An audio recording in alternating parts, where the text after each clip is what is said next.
Good morning. Good morning from Montana. So it's morning here. Good afternoon, good evening. Whenever you're watching this, wherever you are, I'm so glad you're here. I'm so glad that you have checked in and you're watching this. And we have this ongoing chat community over here on my on one side of my screen, and then we have all of these comments that come in after the video.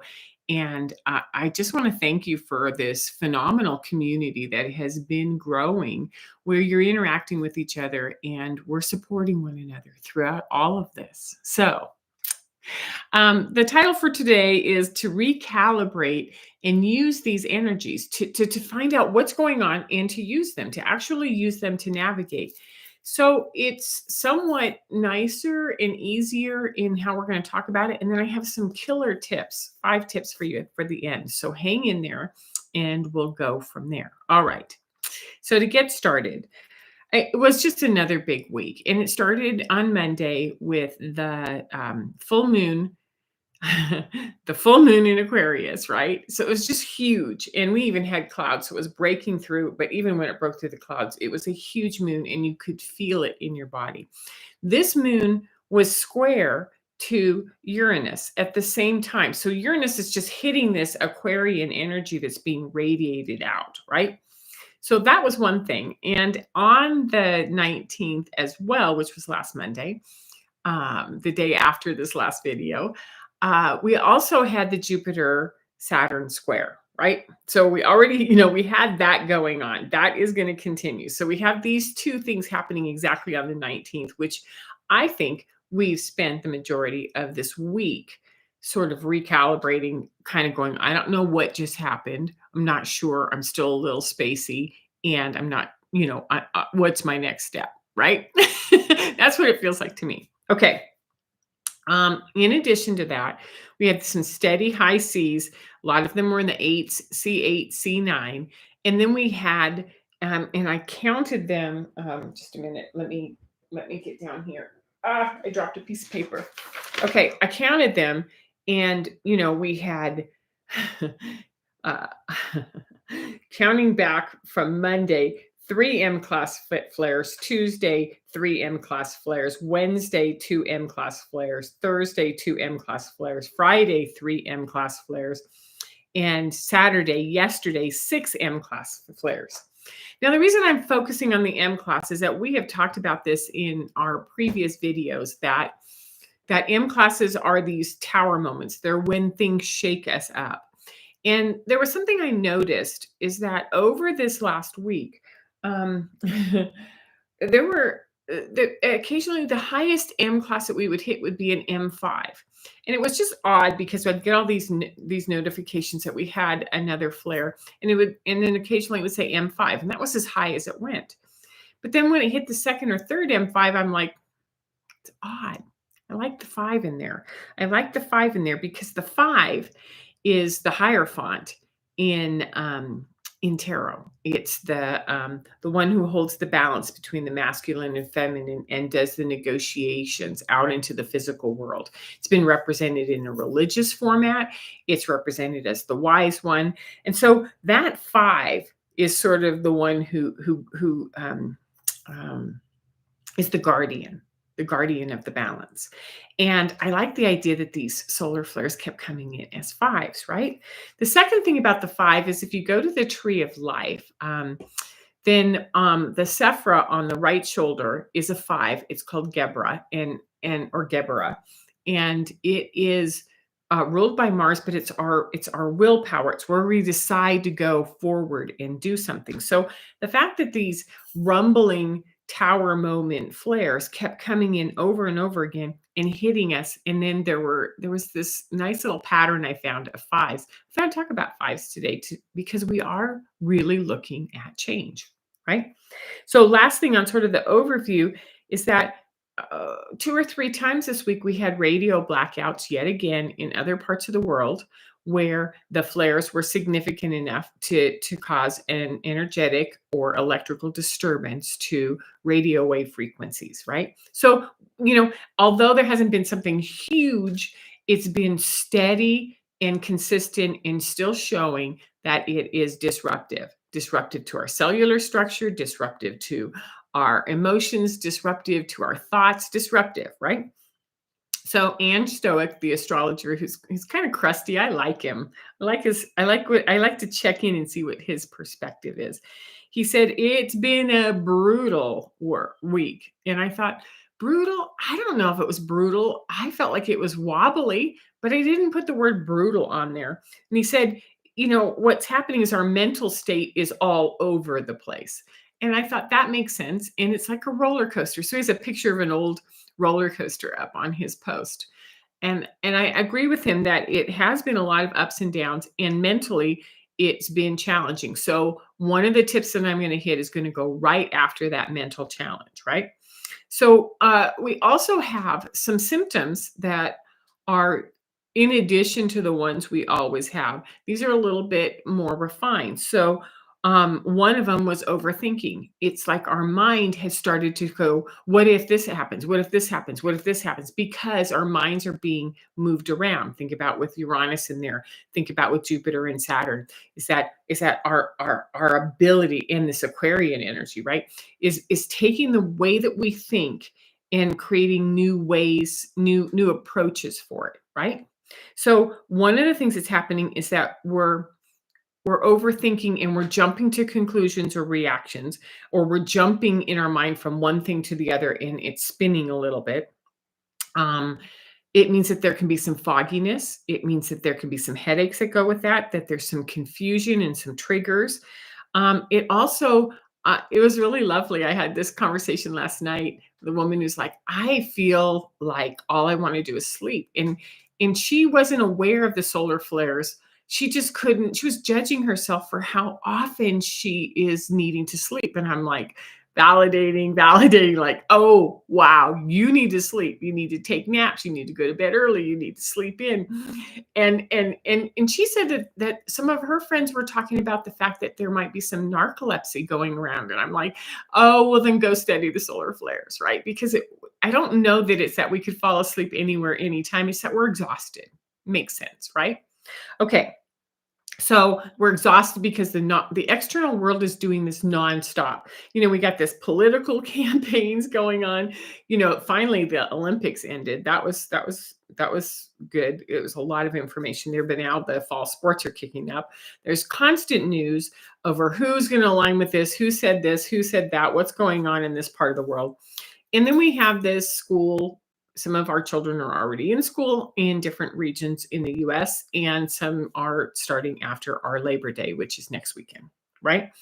So, there's just all of this external chaos that we're still trying to navigate through, right? Just chaos. Okay.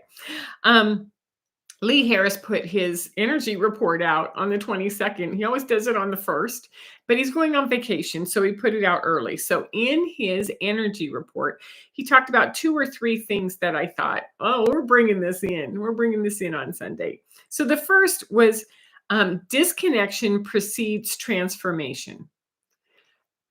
And that was like point number 2 in his energy update.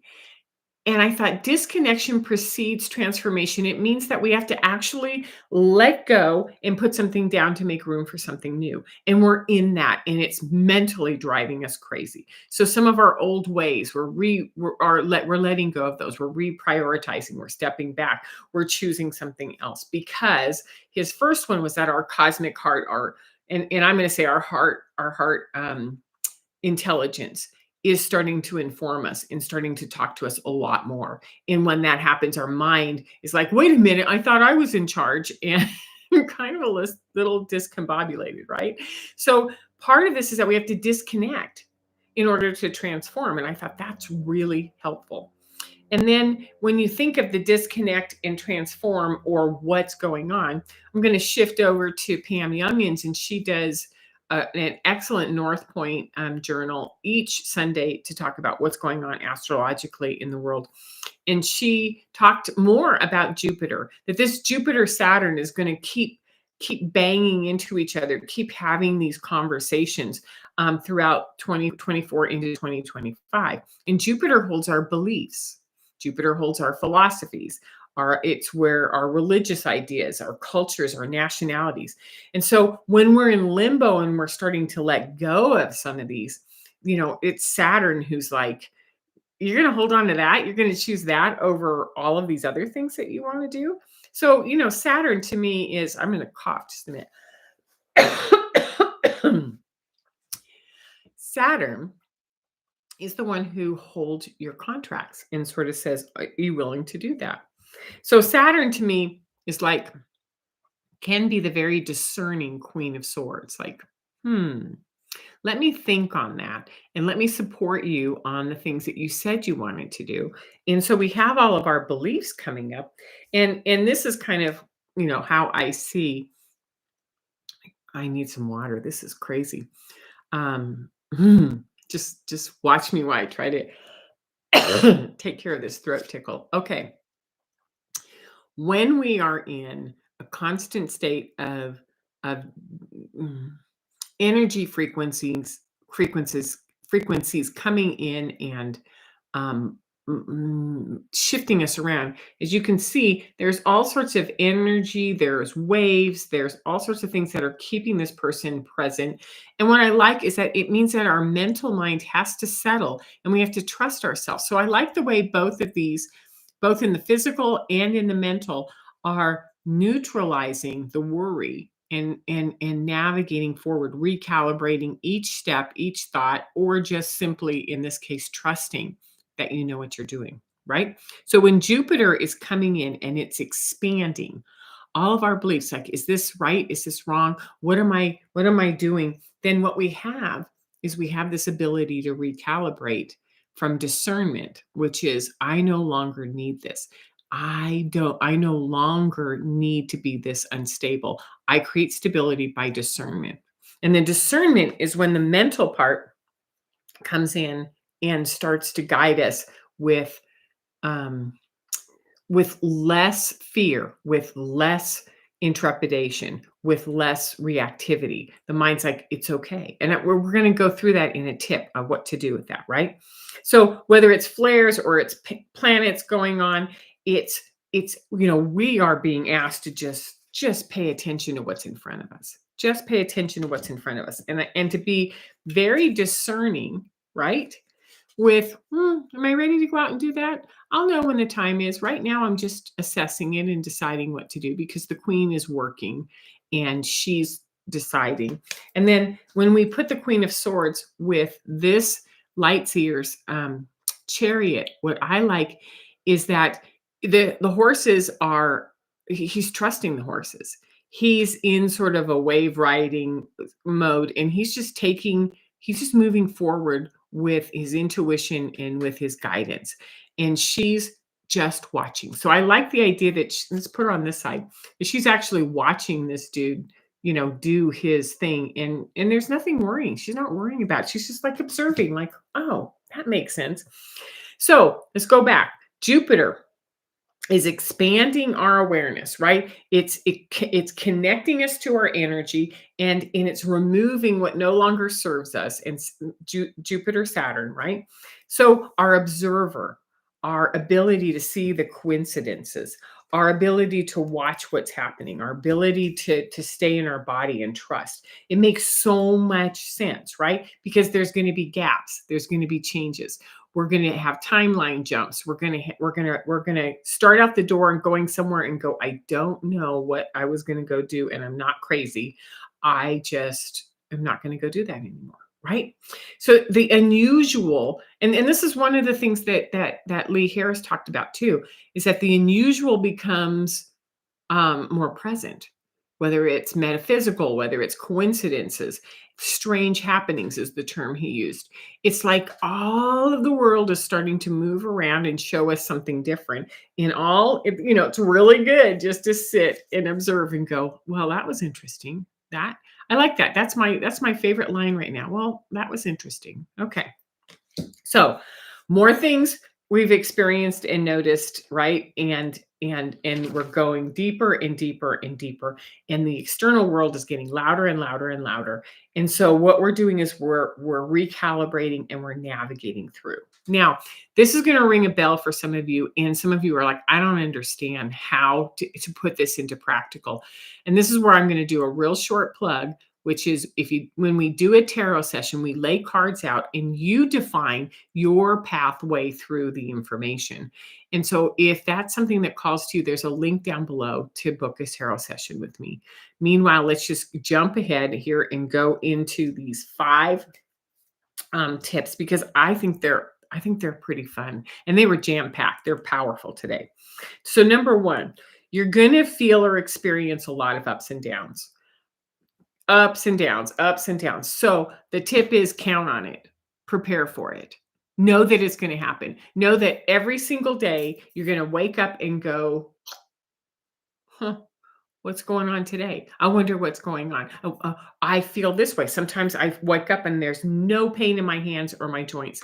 Sometimes I wake up and there's this foreboding in my head. Doesn't really matter. Every single day I get up and I go, this is a new day. I wonder what's going to happen, right? Because we're going to count on the fact that it's going to be full of a lot of ups and downs, and it's rocky. So you bend your knees, right? You move easily from side to side. You make sure that you have some flexibility in your timing, in your schedule. You prepare yourself for each day. You rest, you do your liquids, you do your supplements, you pause before talking.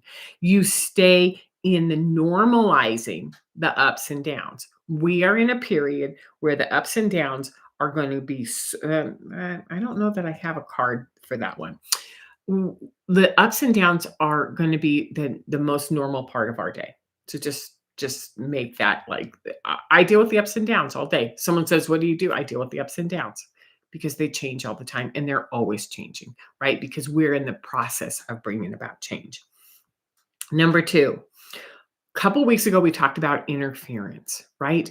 So when a thought comes up and it starts to chatter to you, so pay attention to how your thoughts can come in and take you through these ups and downs, like, oh, this is going to be bad, or what if my car breaks down and I can't make it to go visit my daughter? What if blah blah blah blah blah blah? So when these thoughts come in, right, this is where you can expand them and sink into them and start to believe all of it, which may or may not be in your highest interest, right? Or you can adapt, like go like, I like this, I just sort of move it aside. So I imagine when one of these thoughts are coming in, I'm consciously going, oh, there's a thought about how much pain I have in my body today, or how, what if this person cancels, whatever, right? And I go, okay, I see it. I've heard it. It doesn't need to be in my field right now. And I literally take my hand and I move it aside.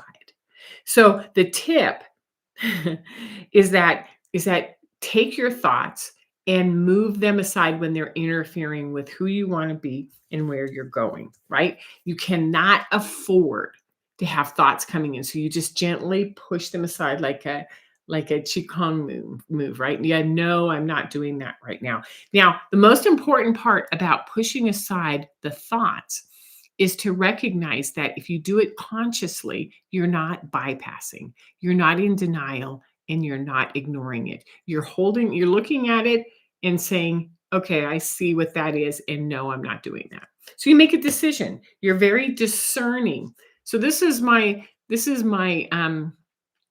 main card for the moon phase. And so discernment, mental discernment has been really powerful for me all month long in this moon phase, right? So it's been 2 weeks up to the full moon and now 2 weeks until the new moon.